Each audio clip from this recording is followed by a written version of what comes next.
அதாவது நம்ம வாழ்க்கையில் ரொம்ப மகிழ்ச்சியாக இருந்த காலங்கள் எதுன்னு யோசனை பண்ணி பாருங்களேன். நம்ம நினச்சதை நடத்திக்கிட்டு சுதந்திரமாக எந்த காலத்தில் இருந்தோமோ அதுதான் நம்மளுக்கு மகிழ்ச்சியான காலம். பெரும்பாலும் எப்போன்னா பள்ளி கல்லூரி வாழ்க்கை தான் நமக்கு ரொம்ப சுகமாக இருக்கு. நம்ம படித்த பள்ளிக்கூடத்தை ஒரு தடவை பார்க்கும்போது என்ன சந்தோஷமாக இருக்கு. நம்ம கூட படித்த மாணவர்களை பார்க்கும்போது அதை விட சந்தோஷமாக இருக்கு. அது மாதிரி ஒரு மகிழ்ச்சி வேறு எதுவுமே இல்லை. அதனால தான் இந்த ஒரு படத்தில் ரத்த திலகம் படத்தில் கூட ஒரு அழகான பாட்டு, காலேஜில் இருந்து பிரிவிஞ்சு எல்லாம் போகிற நேரத்தில் ஒரு பாட்டு பாடுவாங்க. பசுமை நிறைந்த நினைவுகளே, பாடித்திரிந்த பறவைகளே, பழகி கழித்த தோழர்களே, பறந்து செல்கின்றோம். குரங்குகள் போலே மரங்களின் மேலே தாவி திரிந்தோமே, குயில்களைப் போலே இரவும் பகலும் கூவி திரிந்தோமே, வரவில்லாமல் செலவுகள் செய்து மகிழ்ந்திருந்தோமே, வாழ்க்கை துன்பம் அறிந்திடாமல் வாழ்ந்து வந்தோமே, நாமே வாழ்ந்து வந்தோமே, பசுமை நிறைந்த நினைவுகளே. அந்த ஆசிரியர்களோடு இருந்த காலங்கள் இருக்கு பாருங்க. அடே அப்பா, ஜாதி கிடையாது, மதம் கிடையாது, ஒன்றும் கிடையாது. பக்கத்தில் உட்காந்துருக்கவே என்ன ஜாதி என்ன மதம், ஆனால் சர்டிஃபிகேட்டில் எழுதியிருக்கேன் ஜாதியெலாம். ஆனால் பக்கத்தில் உட்காந்துருக்கேன் இது வரைக்கும். டே யாரா நீ சொல்கிறா அப்படின்னு இது வரைக்கும் கேட்டிருக்கம்மா. எல்லா ஜாதிக்காரனும் பக்கத்தில் கையை தோளில் போட்டுக்கிட்டு ஒரு டிஃபன் டப்பால் 5 பேரை சுற்றி உட்காந்து அந்த புளிச்சோரை தின்னுக்கிட்டே இருப்பான். இவன் ஒரு ஜாதி, அவன் ஒரு ஜாதி, அவன் ஒரு ஜாதி. அந்த புளிச்சோறு எல்லா ஜாதியை இணைக்கிற இடம் எதுன்னா அந்த பள்ளிக்கூடத்து மரத்தடி தான். யாராவது அதை பற்றி என்னைக்காவது சிந்திச்சிருக்கோமா? பணக்கார பையன் காரில் வந்து இறங்குவான், இன்னொருத்தன் சைக்கிளில் வந்து இறங்குவான், இன்னொருத்தன் நடந்து வந்து இறங்குவான், இன்னொருத்தன் எங்கேருந்து வர்றான்னு அவனுக்கே தெரியாது. பஸ்ஸில் எந்த பஸ்ஸில் ஏறி எங்கே இறங்குறானே தெரியாது. அப்படிலாம் பள்ளிக்கூடத்துக்கு வந்திருக்கான். காட்டில் மேட்டில் நடந்து வந்து பள்ளிக்கூடத்துக்கு வருவான். எல்லா பேரும் ஒரே மரத்தடியில் உட்காந்து டே மாப்பிள்ள, டே மச்சான் அப்படிமா பாருங்க. இவனை போய் மச்சான்மா காரில் வந்து இறங்கினவன் கூலி வேலை செய்கிறவனுடைய மகனை பார்த்து டே மாப்பிள்ள அப்படின்னு தோளில் கை போடுற இடம் அது அப்படின்னு சொன்னால் அதுதான் பள்ளி வாழ்க்கை. இளைஞர்களுடைய வாழ்க்கையை தீர்மானிப்பவர்கள் பெற்றோர்களா, ஆசிரியர்களா, ஆட்சியாளர்கள்? ஐயா, செப்டம்பர் 5 என்ன நாளியா? செப்டம்பர் 5 முன்னாள் ஜனாதிபதி சர்வபள்ளி டாக்டர் ராதாகிருஷ்ணன் பிறந்த நாள். ஐயா, அது ஆசிரியர் தினம்னு சொல்லுவோம். அன்னைக்கு என்ன பண்ணுவாங்க தெரியுமா? நல்ல ஆசிரியர் விருது கொடுப்பாங்க. எங்கேயாவது நல்ல ஆட்சியாளர் விருது, நல்ல பெற்றோர்கள் விருதுன்னு கொடுக்குறாங்களா ஐயா? பெத்தவங்க செய்யறாங்க அப்படிங்கிறீங்களே, பெத்தவங்கன்னா பெத்தாங்க அவங்க தான் செய்யணும். அது அவங்க கடமை, அவங்க தான் செய்யணும். மாணவர்களுக்காக போராடுற ஆசிரியரோட சம்பளத்தை கட் பண்றாங்க.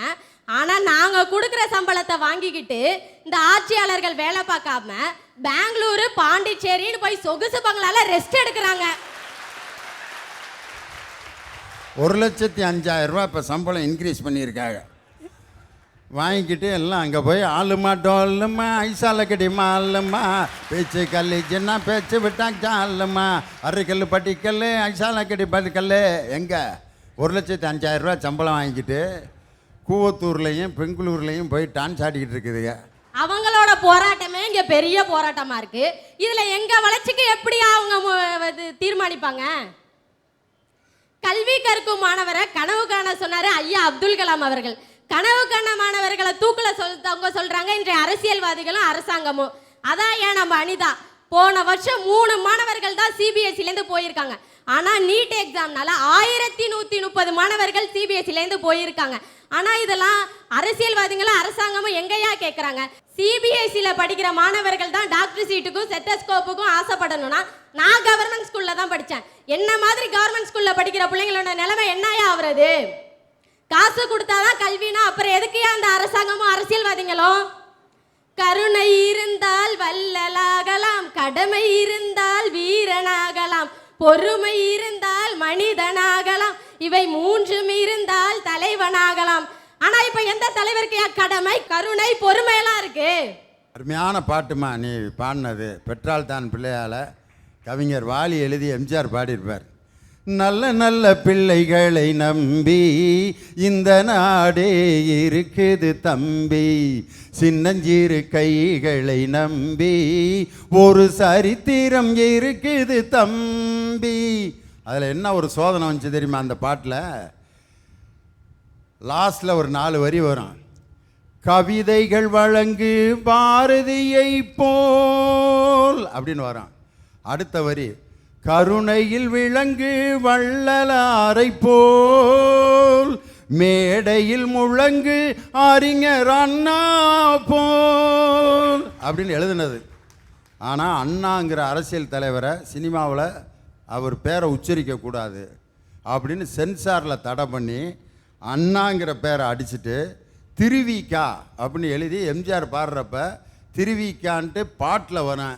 எம்ஜிஆர் வாயை அண்ணான்னு உச்சரிக்கும். நாளைக்கு அந்த பாட்டை டிவியில் பார்க்கும்போது பாருங்கள். மேடையில் முழங்கு திருவிக்கா போல் அப்படின்னு சத்தம் கேட்கும். எம்ஜிஆர் வாயை அண்ணான்னு கேட்கும். ஆனால் என் காதில் எப்படி விழுந்துச்சு தெரியுமா? கருணையில் விளங்கு வள்ளலாரை போல், மேடையில் முழங்கு திமுக போல் அப்படின்னு காதில் விழுங்க. நல்லா உன்னிப்பாக கவனிச்சிங்கன்னா அப்படி தான் கேட்கும். அண்ணாவினுடைய பெயர் சினிமா பாட்டில் வரக்கூடாதுன்னு தடை விதித்த ஒரு காலம் இருந்துச்சு. ஆனால் இன்றைக்கி பாருங்கள், அண்ணாங்கிற பேரை அடித்துட்டு திருவிக்கான்னு போட்டாங்க. அது கடைசிக்கு திமுகன்னு காதில் கேட்குற அளவுக்கு கொண்டு வந்துருச்சு பாருங்கள். அந்த பாட்டு அழகான பாட்டு. பெற்றால் தான் பிள்ளையா. ஐயா, ஒரு பையன் டெய்லி ஹெச்எம்க்கு வணக்கம் வைக்கிறான். அப்போ அந்த பையன் நினைக்கிறான் ஹெச்எம் தான் பெரியவர் அப்படின்னு நினைக்கும் போது டிஓ வராரு. ஹெச்எம்மே போய் டிஓக்கு வணக்கம் வைக்கணும், ஸோ டிஓ தான் பெரியவங்க அப்படின்னு நினைக்கும் போது ஜேடி வராங்க. ஹெச்எம்மும் சிஇஓவும் போய் ஜேடிக்கு வணக்கம் வைக்கும் போது கல்வி அமைச்சர் வராங்க. ஓ, கல்வி அமைச்சர் தான் பெரியவங்க அப்படின்னு நினைக்கும் போது ஃபங்க்ஷன் முடியுது. அப்போ பக்கத்தில் இருந்த சந்தில் கைத்துக்கட்டில் ஒருத்தர் வயசானவர் படுத்து கிடக்குறாரு. அப்போ போய் கல்வி அமைச்சர் சொல்கிறாரு, ஐயா நான் முத்து வந்திருக்கேன் அப்படின்னப்ப அவருக்கு வயசானவர் சொல்கிறாரு, எந்த முத்துப்பா அப்படின்னோடனே, ஐயா லாஸ்ட் பெஞ்சில் உட்காந்துருப்பேனே, நீங்கள் கூட சொல்லுவீங்களே அடே குறும்புக்கார பயலே அப்படின்னு, அந்த குறும்புக்கார முத்து தான் ஐயா இன்னைக்கு உங்கள் முன்னாடி அமைச்சராக வந்திருக்கேன் அப்படின்னு சொல்லி அவரோட காலில் விழுந்து கும்புறாரு. இதுலேருந்தே பார்த்துக்கோங்க ஐயா யார் உயர்ந்தவங்கன்னு. ஒரு பையன் வந்து ஒரு பொண்ணுக்கு தொடர்ச்சியாக மிஸ்டு கால் கொடுத்துனே இருக்கிறாங்க ஐயா. பொண்ணு கடுப்பாய் போய் ஃபோன் பண்ணுது. ஏன்டா மிஸ்டு கால் கொடுத்துனே இருக்கேன்னு கேட்குறதுக்கு அந்த பையன் சொல்கிறான், மிஸ்டு கால் கொடுத்தா நதிகளே இணையுது, நாம் இணைய மாட்டோமா புள்ள அப்படின்னு கேட்குறாங்க ஐயா.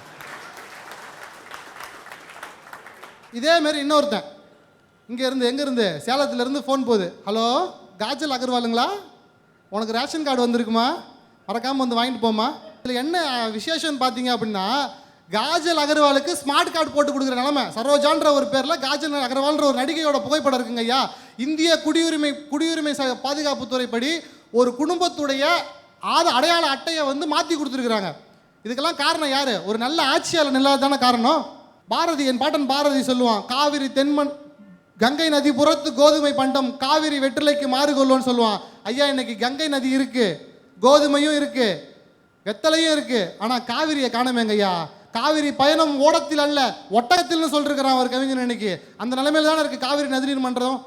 தண்ணி இல்லாமல் விக்கல் எடுத்துட்டு இருக்குதுங்க ஐயா அந்த நதிநீர் மன்றத்தை ஆரம்பிக்காம. இதுக்கெல்லாம் காரணம் ஒரு நல்ல ஆட்சியாளன் இல்லாததான காரணம். ரேஷன் அரிசி புழுவில் வல்லரசு கனவுல, தேசம் போற பார்க்க பார்த்தா தேராதுங்க முடிவுல, கருப்பு பணமும் திரும்பல, பார்லிமெண்ட் நடுவில் ஆளுக்கு பஞ்சாயத்து பண்றாங்க அப்படின்னு சொல்லிட்டு அழகா சொன்ன ஒரு கவிஞன். இந்த நிலைமையில தான் இருக்கு. அல்லர் பற்று அயராது அழுத கண்ணீர் அன்றே செல்வத்தை தேய்க்கும் படைன்னு சொன்னான் என் பாட்டன் வள்ளுவன். அதே நிலைமை தாங்க ஐயா. ஒரு மிக கொடுமையான அரசாங்கம் செய்கின்ற அத்தனை கொடுமைகளையும் சகித்து கொண்டு மக்கள் விழும் கண்ணீர் துளிகள் தான் அந்த அரசாங்கத்தை கவிழ்க்கும் கருவியாய் கடைசியாக மாறுன்னு சொல்லி இன்னைக்கு சொல்லலை, 2000 வருடங்களுக்கு முன்னே பாட்டன் வள்ளுவன் சொல்லிட்டு போயிருக்கிறான். ஆகையால் அத்தனை கொடுமைகளையும் சகித்து கொண்டிருக்கின்ற இளைஞர்கள் கூட்டம் இன்று வளர்ந்து கொண்டிருக்கின்றது. மகாத்மா சொல்லியிருக்கிறாரு, போராட்டம் என்பது அகிம்சையின் உச்சகட்டம் அப்படின்னு சொல்லிட்டு. நாங்கள் இன்றைக்கு அகிம்சையின் உச்சகட்டத்துக்கு இளைய சமுதாயம் வந்துவிட்டது. அதனால் ஆரம்பத்து இடத்திலேயே திருப்பி முடிக்கிறேன். புரட்சி வேண்டும், புரட்சி வேண்டும், புரட்சி வேண்டுமடா, புரட்சி என்ற சொல்லின் பொருளிலும் புரட்சி வேண்டுமடா என்று கூறி இளைஞர்களின் வெற்றியை தீர்மானிப்பவர்கள் ஆட்சியாளர்களே, ஆட்சியாளர்களே, ஆட்சியாளர்களே, நல்ல ஆட்சியாளர்கள் வேண்டும் தாங்க எங்களுடைய வேண்டுகோள். அறிவியல் ஆய்வு என்ன தெரியுமா ஐயா சொல்லுது? ஒரு பையன் எந்த வார்த்தையை பல முறை கேட்குறானோ அந்த மாதிரி தான் அவன் வாழ்க்கையில் ஆகுறான்னு சொல்கிறாங்க ஐயா. உருப்பிட மாட்டேன்னு எங்களை உருப்பிடாமலே ஆக்கிட்டதுங்களா ஆசிரியர்கள் தானையா. அப்படிப்பட்ட ஆசிரியர்கள் எப்படியா எங்க முன்னேற்றத்துக்கு காரணமா இருக்க முடியும்? ஐயா, என் மூஞ்ச பார்த்து உருப்பிடானா உருப்பிட மாட்டேனான்னு சொல்றதுக்கு நீங்க யாரு? அதை எங்க பெத்தவங்க சொல்லிட்டுங்க. நான் உருப்பிடுவேனா உருப்பிட மாட்டேனான்னு. இப்போ நம்ம ஒரு கொலையே செஞ்சிட்டாலும் அந்த இடத்துல வந்து ஐயோ என் புள்ள இந்த நிலைமையில வந்துட்டானேன்ட்டு பதறி நிக்கிற உள்ள நம்ம பெத்தவங்க உள்ளதாயா. அந்த இடத்துல எங்கயா ஆசிரியர் வராங்க, ஆட்சியாளர்கள் வராங்க. அப்பா அடிக்கிறாருன்னா அது அவரோட கடமை. அடிக்காத புள்ள படிக்காது. அம்மா அணைக்கிறானா அது அவளோட பாசம். எந்த இடத்துல அணைச்சா தான் புள்ள முன்னேறி போவானா அவளை தவிர வேற யாருக்கு அந்த உலகத்துல அதிகமா தெரிய போகுது? எல்லாரும் சொல்றாங்க ஆசிரியர்கள் ஏனிப்படி நாங்க தான் உங்களை ஏற்றி விடுறோன்ட்டு.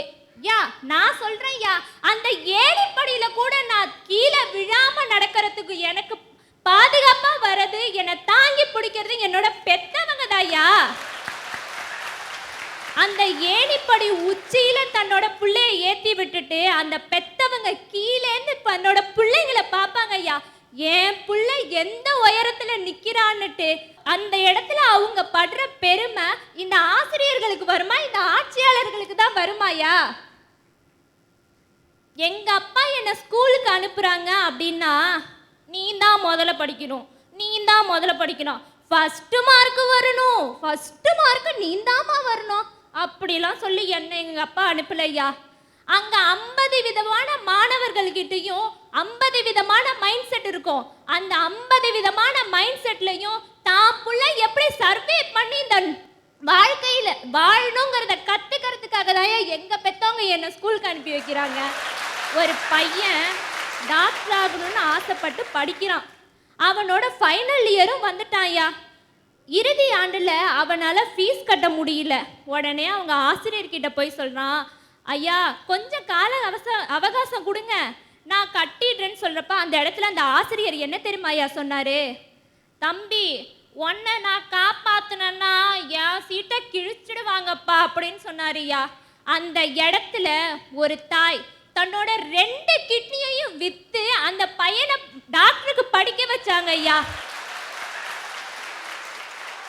இந்த தாய் இறக்கிறதுக்கு முன்னாடி ஒரு கடிதம் எழுதி வச்சிருந்தாங்க. அந்த லெட்டர்ல என்ன தெரியுமா ஐயா எழுதியிருந்தாங்க? தம்பி, உன் வாழ்க்கை முன்னேறதுக்கு என் உயிர் தான் மதிப்புனா அந்த கூட நான் விலையா தருவேன்ப்பா. இந்த உள்ளம் எத்தனை பேருக்குயா வரும்? அம்மாவுக்கு மட்டும்தாயா வரும். அதுதாயா பெத்தவங்க உள்ளம். யார்கிட்டயோ யார் ஆன்மாவோ பேசுதியா இந்த நாட்டுல. இப்ப நான் அனிதாவோட ஆன்மா. உங்க எல்லார்கிட்டையும் பேசுறேன், உங்க எல்லார்கிட்டையும் கேட்குறேன். நல்லா படின்னு சொன்னீங்களா? படிச்சனா? நல்ல மார்க் எடுத்தா டாக்டர் சீட்டை வாங்கிடலான்னு சொன்னீங்களா? எடுத்தனா? அப்புறம் ஏயா நான் டாக்டர் ஆகல? இந்தியா ஃபுல்லா நாங்க ஒரே மாதிரி தான் எக்ஸாம் நடத்துறோம். ஆல் இந்தியா ஸ்டூடெண்ட் அத்தனை பேரும் ஒரே எக்ஸாம் தான் எழுதுறாங்கன்னு சொல்றீங்களேயா. ஆல் இந்தியா ஃபுல்லா உங்களால ஒரே எஜுகேஷனல் சிஸ்டத்தை கொண்டு வர முடிஞ்சதாயா? அப்படி ஒரே எஜுகேஷனல் சிஸ்டத்தை கொண்டுட்டு வர முடியாத நீங்க எப்படியா எங்களுக்கு ஒரே மாதிரி எக்ஸாம் நடத்தலாம்? ஒருத்தர் சொல்றாரு, நீட் எக்ஸாம் தான் முக்கியமான எக்ஸாம், அதையே இந்த பிள்ளையால எழுதி பாஸ் ஆக முடியல. இதெல்லாம் என்ன 1176 மார்க் எடுத்துட்டு இது பேப்பரை நான் செக் பண்ணணுங்கிறாரியா. அவரையே பார்த்து நான் கேட்குறேன், நீ நீட் எக்ஸாம் எழுதியா டாக்டரானே? ஓ பிள்ளைங்க தான் படிச்சு நீட் எக்ஸாம் எழுதி டாக்டர் ஆனிச்சிங்களா? நீ நீட் எக்ஸாம் எழுதாம டாக்டர் ஆகலாம், ஓ பிள்ளைங்க நீட் எக்ஸாம் எழுதாம டாக்டர் ஆகலாம். நான் நீட் எக்ஸாம் எழுதாம டாக்டர் ஆக முடியாதா? தமிழ்நாட்டு மாணவர்கள் எல்லாரும் மருத்துவர் ஆகிறதுக்கே தகுதி இல்லை. நீட் எக்ஸாம் எழுதி பாஸ் பண்ற திராணி இல்லைன்னு தமிழ்நாட்டு மாணவர்களை குறை சொல்றீங்களே ஐயா. உலகத்திலேருந்து இந்தியா வந்தா ட்ரீட்மெண்ட்டுக்கு முதல்ல வர இடம் தமிழ்நாடு யாயா. அவங்களுக்கு தெரிஞ்சிருக்கு தமிழ்நாட்டிலே மருத்துவத்துல சிறந்து விளங்குறது சென்னை. அப்புறம் எப்படியா தமிழ்நாட்டு மாணவர்களுக்கு மருத்துவராகிற தகுதி இல்லைன்னு சொல்லுவீங்க? ஒரு பூனையும் குழந்தையும் பேசிக்குதுயா, இங்க பாரு, ஏஞ்சு கிஞ்சு 2 காலால நடந்து விட்டேன்னு வைக்கி கொண்டு போய் ஸ்கூல்ல சேர்த்துருவாங்க. அதனால தான் இது வரைக்கும் நான் 4 காலாலே நடந்துக்கிட்டு இருக்கேன் பார்த்துக்க அப்படின்னு சொல்லுது. அந்த காலகட்டத்தில் வந்துட்டாங்க அப்போ இந்த குழந்தைங்களோட முன்னேற்றம். அது ஒரு குழந்தை ஏந்திரிச்சு பல்லு வளர்ந்து அம்மானு கூப்பிட்டா முடிஞ்சிட்டு வேலை, கிளம்பு பிளே ஸ்கூலுக்கு. உனக்கு அப்புறம் இதுக்கு என்ன இங்கே வேலை, பிளே ஸ்கூல் முடிச்சுதான் இருக்கட்டும், அடுத்தது ஹையர் செகண்டரி படிக்கிறான், கிளம்பு ஹாஸ்டலுக்கு. போகும்போதே சொல்லிட்டு போகிறான், என்ன ஏன் ஹாஸ்டலில் சேர்க்குறியா நீ, உன்னை சேர்க்க வேண்டிய இடத்துல சேர்க்குறேன், கரெக்டாக போய் முதியோர் இல்லத்தில் சேர்த்துடுறான். அதாவது ஒரு பையன் அந்த அன்புக்காக ஏங்குறாயா அந்த இடத்துல. இப்போ இந்த மாணவர்களோட ட்ரெண்ட் எப்படி தெரியுமா, ஒரு பாட்டு அழகாக சொன்னாயா அவர் கவிஞர், எருமைக்கு கூட ப்ளூ கிராஸ் இருக்கு, எனக்காக யோசிக்க உயிரா இருக்கு, மரத்தை சுத்தி டூயட் பாடி லவ் பண்ண எனக்கும் தான் ஆசை இருக்கு, மானோ ரோஷம்லாம் கீழே விட்டாச்சேடா, பிளாஸ்டிக் பூ கூட வாடி போயாச்சேடா, வெளில சொல்லாம உள்ள அழுவுறேன்டா, நல்ல மனசெல்லாம் இங்க நிலை இல்லடா. மாணவர் ட்ரெண்ட் அப்படிதான் இருக்கு. வீட்டுல வாங்குற திட்டே பத்தலையா, இதுல ஒரு பொண்ணை வேற கரெக்ட் பண்ணணும்னு வேற ஆசைப்படுறான். அவனை என்ன சொல்றது? இந்த காலத்துல நான் டைரக்டா கேட்கறேன், எத்தனை அப்பா அம்மார்கள் வந்து தான் பையன் கிட்ட கரெக்டா பேசுறீங்கன்னு சொல்லுங்க பார்ப்போம். ஒருத்தவங்க கூட சேர்ந்து சொல்ல முடியாது. அப்படி சொல்லியிருந்தா நான் இந்நேரம் வந்து பெற்றோர்களுக்கு சப்போர்ட் பண்ணி பேசியிருப்பேன். இங்க யாருமே ஆசிரியர்களுக்கு சப்போர்ட் பண்ணி பேசியிருக்க மாட்டாங்க. நீங்க பேசினா தானையா அவங்க பேசுவாங்க. காலேஜில் சேர்ந்த பிற்பாடு அவங்க அப்பா கூப்பிட்றாரு, டே காலேஜ் போலியா, எப்படா லீவு, செமஸ்டர் மார்க் வந்துருச்சா, கேட்டுக்கிட்டு இருக்கேன்ல, சரி போட அப்படின்ட்டாரு. எல்லாத்துக்கும் ஒரே ஆன்சர் தான், நீ பேசினா தானே அவர் பேசுவார். நீங்கள் எங்கே பேசுகிறீங்க, வீட்டுக்குள்ளே நுழைஞ்சோன்னு அந்த மொபைலை தூக்கி வச்சுக்கிடு.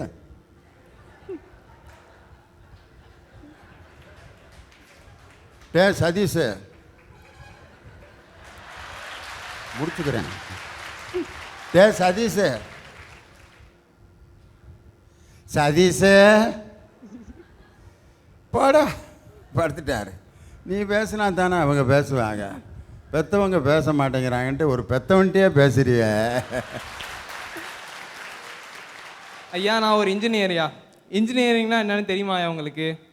4 வருஷம் 40 சப்ஜெக்ட்டு, 400 எக்ஸ்பிரிமெண்ட்டு, 4000 அசைன்மெண்ட்டு, 40,000 மணி நேரம். இதில் ஒன்றுத்தில் ஃபெயில் ஆகிட்டாவோ அரியர் விழுந்துட்டாவோ நாங்கள் வாங்குகிற திட்டு இருக்கே, ஐயோ அதையும் விடுங்க, எல்லாத்தையும் பாஸ் பண்ணி எல்லாத்தையும் டிகிரி முடித்து நேராக ஒரு கம்பெனிக்கு போய் உட்காருவோம். அது எங்கே நேரமோ என்னமோ தெரியாத வேலை கொடுக்க மாட்டான். திரும்பி வீட்டுக்கு வருவோம். மொதல் நாள் வீட்டுக்கு வந்ததுக்கப்புறம் சொல்லுவாங்க, இறங்கிட்டா ரைட்டு, சரி ஒன்றும் பண்ணாத, அப்படியே ஏஞ்சி போய் இந்த பாட்டில்லாம் இருக்குது கழுவி தண்ணி பிடிச்சி வச்சிரு. மொதல் நாள். 2வது நாள், தம்பி அப்படியே அந்த வீட்டெல்லாம் அப்படியே எல்லாத்தையும் க்ளீன் பண்ணிவிட்டு கோலம் போட்டிருப்பா. 3வது நாள், அம்மா சாப்பாடு அப்படின்னு அங்கேருந்து கிச்சன்லேருந்து ஹாலுக்கு தட்டு பறக்கும், செருப்பும் வழக்கமாத்தோட சேர்ந்து பறக்கும். அந்த மாதிரி இருக்குதான் எங்கள் காலகட்டம். இப்போ அதாவது என்னை பொறுத்தவரை கேட்டுட்டு தான் இன்ஜினியரிங் காலேஜில் சேரனேன். 4 வருஷம் 40 வாத்தியார், 400 எக்ஸ்பிரிமெண்ட்டு, 4500 ப்ராஜெக்ட்டு, 80 பேப்பரு, இதெல்லாம் கேட்டுட்டு போனேன். இவ்வளோ வேலை இருக்கா, அதுக்கு பேசாமல் நம்ம டிஆர் பட்டணத்தில் கூலி வேலை பார்த்து பொழைச்சிட்டு போயிடலாம்டா. ஒரு இன்ஜினியருக்கு படிக்கிறவனை ஒன்றும் இல்லை தம்பி, கஷ்டம்லாம் இல்லை, எல்லாரும் படிக்கலாம்டா அப்படின்னு அவனை தைரியம் சொல்லி அனுப்புறதை விட்டுவிட்டு 4 வருஷம் 40 வாத்தியார், 80 பேப்பரு, 400 எக்ஸ்பெரிமெண்ட்டு, 600 ப்ராஜெக்ட், வேணாம்டா ஐயா அம்புட்டா இருக்காதுல்ல. உன்னை யாரையா உட்காந்து இவ்வளோ பொறுமையாக என்ன சொன்னது? அதை ஐயா இந்த காலகட்டத்தில் தோத்தாலும் ஜெயிச்சாலும் மீசியை முறுக்குன்னு சொல்லி கொடுக்குற அப்பாவை விட எதாக இருந்தாலும் நடக்கட்டும், உனக்காக சப்போர்ட் பண்ணுறதுக்கு நான் இருக்கேன்னு சொல்கிறதுக்கு ஆசிரியர் தான் ஜாஸ்தி.